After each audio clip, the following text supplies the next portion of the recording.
Pickle, let's go to the hotline. We're continuing our series of State of the Program addresses, taking a look at the 12 FBS programs in the state of Texas.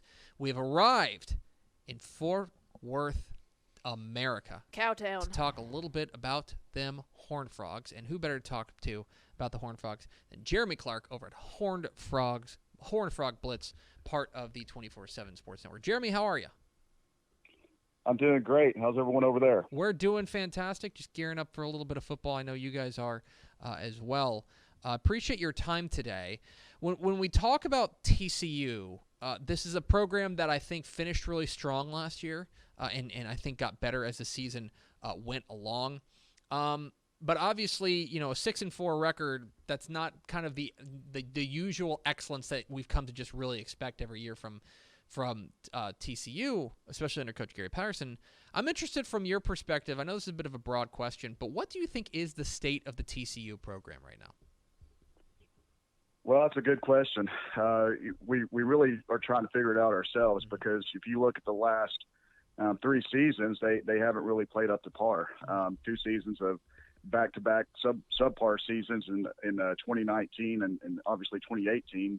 Like you said, they started to win some games late in the year. Last year, won 5 out of 6. But I think for the most part, this is going to be a make-or-break year. And I'm not saying Gary Patterson's on the hot seat or anything, but I think TCU fans in general are kind of getting impatient with some of the direction of the program. Where's the offense headed? Defense is always going to play well, but I think with this year, the optimism's high right now. When you look at the Big 12 preseason rankings, I think you're going to see them somewhere in the top 3 or 4, but it's kind of a make or break season for them right now. I think TCU fans in general are kind of tired of seeing that 6 wins and 7 wins every year. Well, and you take a look at kind of what the offense looked like last year and kind of going into 2021. Doug Meacham is now pretty much entirely in control of the TCU offense.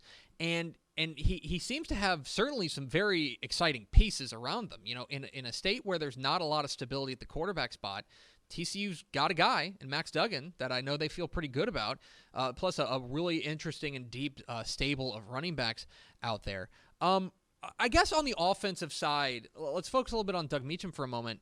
Do you anticipate what do you think is going to be different maybe about this offense with Doug Meacham kind of taking the controls in a full-time capacity? Well, if you look back to 2014 and 2015, what do a lot of people remember about TCU? They loved going vertical. They loved going high pace. And that's really what Doug wants to run. Doug will run 5 verticals at you if he can. And if you look over there at TCU's roster on offense right now, they've got a ton of weapons at receiver. They got 3 really good slots, and Tay Barber, Darius Davis, and J.D. Spillman, and a good outside guy in Quentin Johnson. I think last year he led the Big 12 in average yards per catch. So he's going to want to get downfield.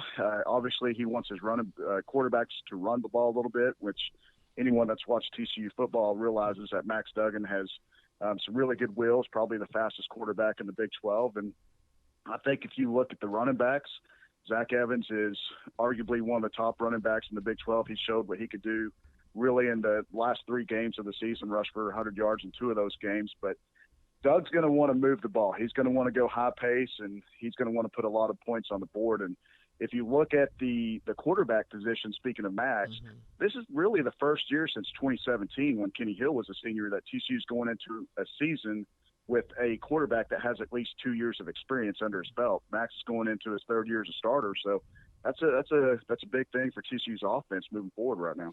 Do you think that, and sticking with Duggan here for a moment, I think he's one of the more underappreciated quarterbacks there in the conference, at least, and maybe if you want to zoom out in the nation, a guy who probably, I think because they haven't put up those big gaudy numbers, doesn't necessarily get the credit that he deserves.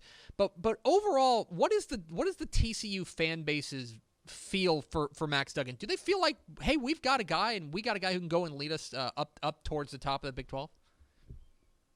I don't want to say it's split down the middle, but it's pretty close. I think a lot of fans realize Max is a very athletic quarterback. They want to see more consistency out of his throwing ability. He hasn't been extremely accurate. And the other fans, they think Max is the next calling at quarterback for TCU. They feel like he's going to be one of the best to ever wear the TCU uniform. We've seen some flashes from him. We've seen some great games against Texas. For whatever reason, he plays really good against the Longhorns. It gives a lot of fans optimism looking forward. But he's also taken a lot of unfair criticism. He's running for his life most of the time. If you look at TCU's offense the last couple of years, they've struggled up front.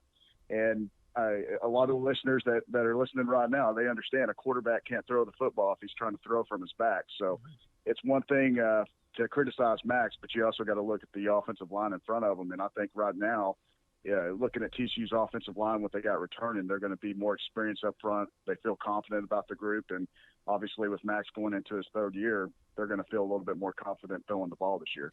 Talking TCU with Jeremy Clark of Horned Frog Blitz here on Texas Football Today. Get involved in the conversation, hashtag TF Today.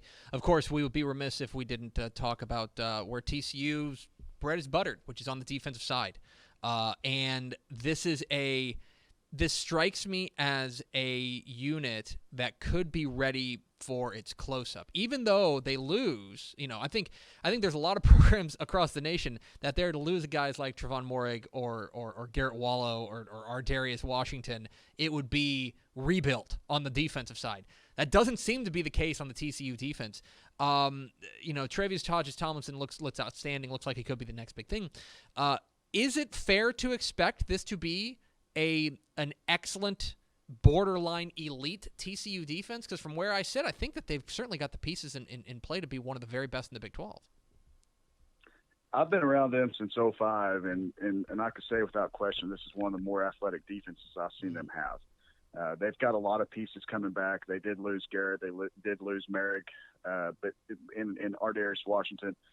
But anytime they have Gary Patterson walking the sidelines over there calling that defense, I tell everyone they're going to be fine on defense. Athletically, the defensive ends that they have, O'Shawn Mathis and Kari Coleman, are two of the better defensive ends in the Big 12. Both of them were in the top 3 in tackles for loss. I think Mathis ended up finishing second in sacks. I think Kari Coleman's going to have a really big year in his true sophomore season coming up. And the interior defensive line that they have, and I've always told people about this with Gary Patterson's defense, anytime they have a very strong defensive line, the rest of the defense just excels. Mm-hmm. And their interior defensive tackle position, they've got 8 deep at that position. Wow. It's probably the most experience I've ever seen them have at that position. And in all my years covering them, Terrell Cooper was a kid out of Lindale, Texas, very under-recruited. He's excelled at his position at TCU. Corey Bethley's another guy that has excelled. Young guys like Patrick Jenkins, he really came onto the scene last year as a freshman, but they're really strong up front. Linebacker's going to be fine, as you mentioned. D. Winters is another kid in the Big 12 that made a lot of great plays, and if you ask some TCU fans last year, they might have felt that D. Winters actually played better than Garrett Wallow in some of those games. And Hodges-Tomlinson, I mean, what a great story he is, nephew of LaDainian. Came in as a safety out of Waco Midway. He's transitioned into corner, become one of the best corners in the nation. But one guy I'll mention too, and a lot of people forgot about him, was Noah Daniels. Noah Daniels was actually playing better than Hodges-Tomlinson through the first 3 games of the season before he got injured against Oklahoma. So they're going to be really strong at corner as starter. They got to find a little bit more depth there, but overall on defense, I think they're going to be pretty special. Final question for Jeremy Clark of Horned Frog Blitz. He joined us here talking some TCU football.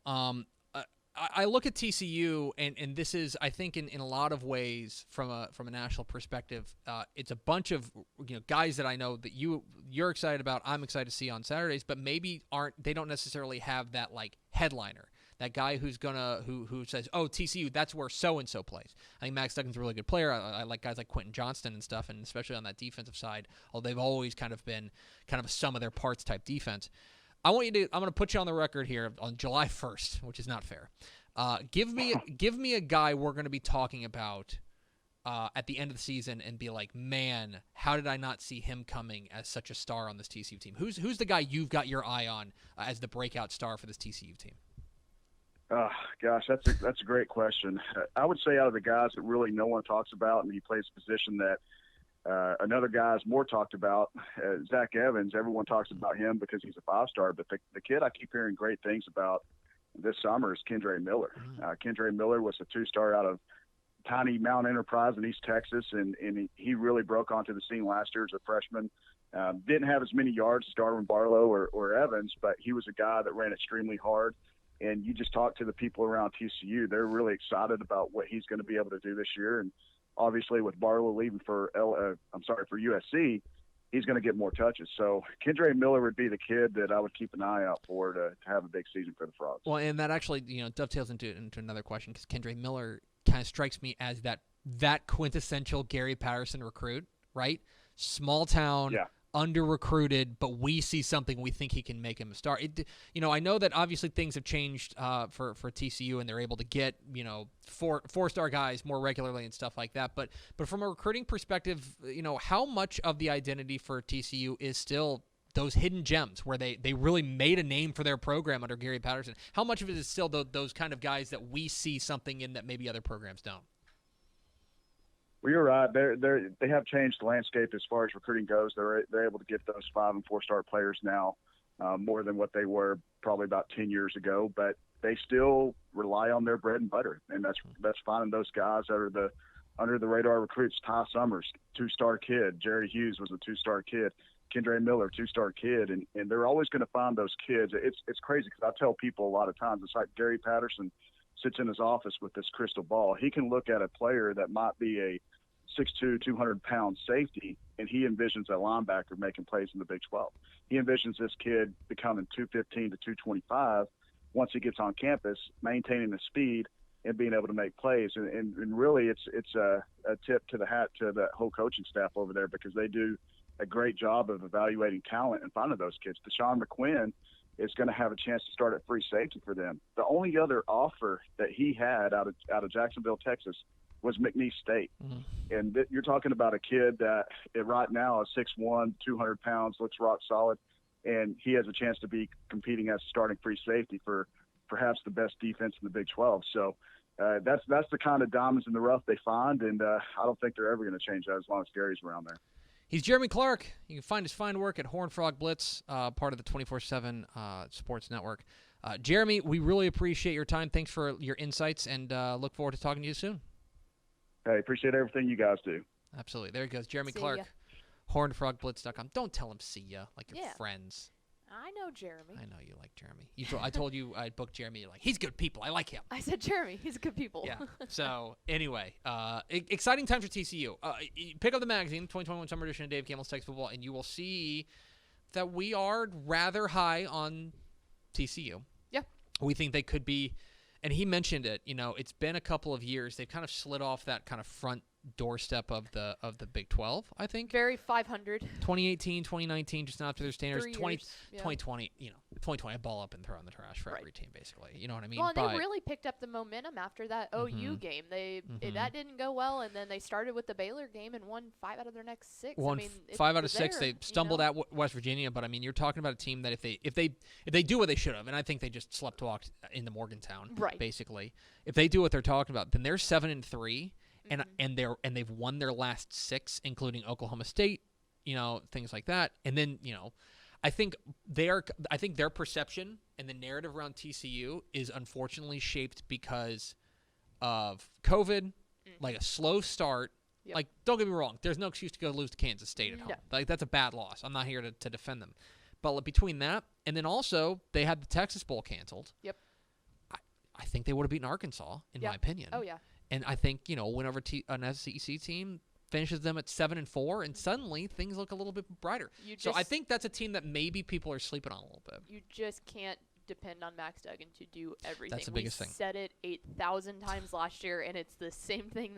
He's Old Faithful, and he's a good quarterback, but he's not the overridden superstar that can go single-handedly take over a game. Just don't ask him to do too much, and you're fine. Most certainly. So, appreciate Jeremy Clark from Horned Frog Blitz. I want to make sure I didn't say I'm a jerk because I want to make sure I get their URL right. It's hornedfrogblitz.com. Yep. I want to make sure.